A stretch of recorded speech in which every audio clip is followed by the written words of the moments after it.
I'm trying to imagine what's going on in your mind if you've been asked to watch a film warning you about type 2 diabetes. You might be a bit annoyed, a bit resentful, a bit scared perhaps. I'm going to give you some information about diabetes, and we're going to hear from a psychologist who spends her time trying to help people change the habits of a lifetime and understand their relationship with food. But first, here are some things that are not entirely true about diabetes. You think of diabetes and you think of sugar. Well, I just know when you take too much sugar, you get diabetes. It's sugar levels. So I constantly watching to make sure that I'm not eating too much sugar. I don't have sugar in tea or nothing. If you change the word sugar for carbohydrate, then we're getting somewhere. You think of diabetes and you think of Carbohydrate. Well, I just know when you take too much, Carbohydrate. you get diabetes. It's Carbohydrate. levels. So I constantly watching to make sure that I'm not eating too much. Carbohydrate.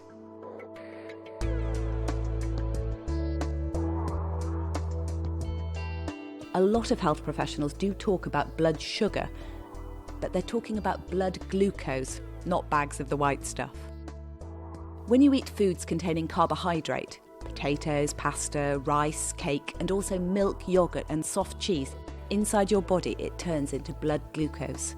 When you're overweight, that extra fat in your body slows and eventually stops the ability of your own insulin to turn all that blood glucose into energy. my mum had it and it basically killed her. If I don't lose weight by exercising, because I haven't been able to exercise, that I will get a high chance of obtaining diabetes. I'm a comfort eater, that's all I can say.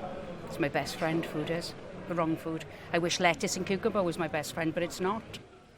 Even when you know that losing weight can be the answer to reducing your risk of getting diabetes, it can be hard to make a change. Suddenly, to be expected to change habits of a lifetime can be quite hard, and we would recognise that.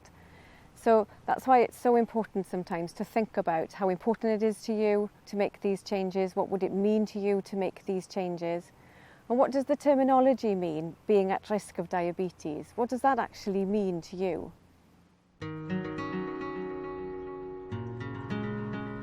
Jim lives in North Wales, and after 10 years of trying to ignore first the risk and then the reality of diabetes, has finally started to hear what people have been telling him for years.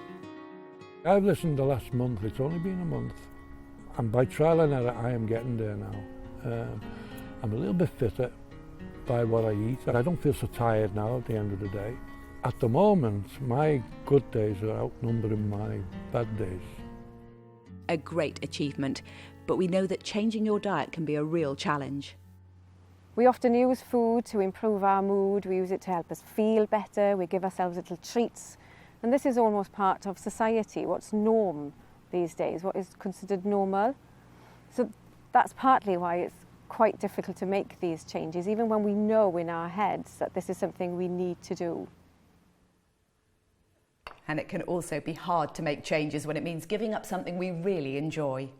Yeah, it's great to have a big plate of chips with a big mushy pea and pies on it. That's great, yeah, I like that, I love that. But you can't always have what you want. You must look after yourself and think of your families, think of if you have children, think of your grandchildren to come. It's important to remind yourself of the gains that you've made. You know, you might have lost a few pounds in weight, or you might be a little bit more mobile than before, you might be a little less breathless than before, you might be able to walk further than you did before. Remind yourself of the positive outcomes of making these changes.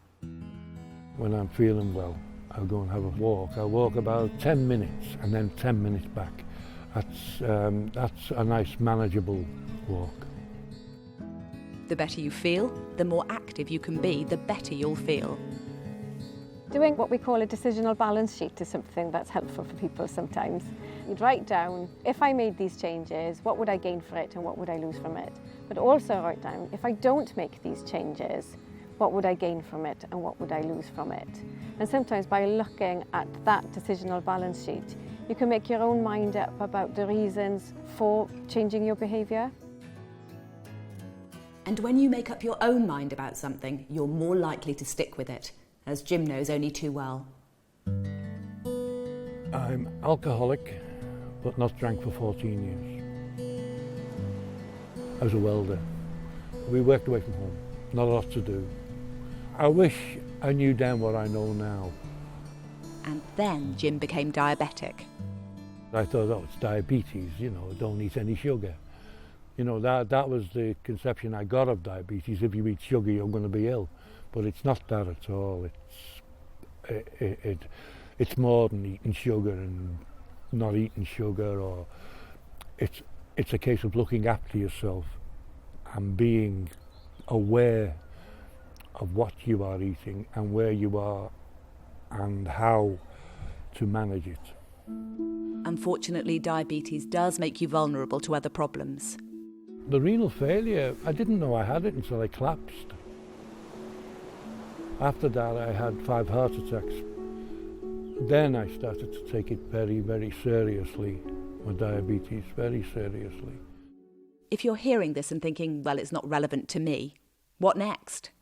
Go back to your GP or another health professional and discuss with them the dilemma that you're in. Maybe you know that you need to make some changes, but it's not always that easy to make the changes that you need to make. Maybe you know what you need to do, but how do you do it is quite difficult. Try and live a sensible life. Eat a little bit more vegetables, let's cut out the pies and the pasties and the chips. If they have an offer on, we'll go and buy oranges, apples, bananas. Fruit isn't as expensive as it used to be now. You can buy fruit and still live within your means. Maybe think about what you eat and when.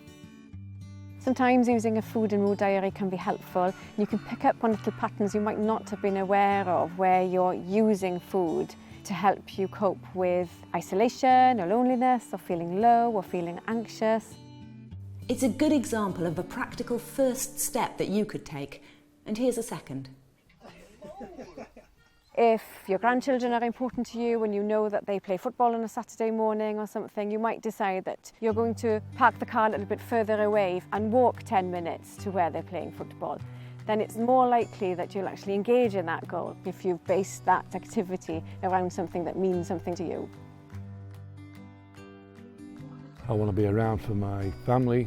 I'm 70 years of age now and don't have that long, but the time I'm here, I want to do my best for them.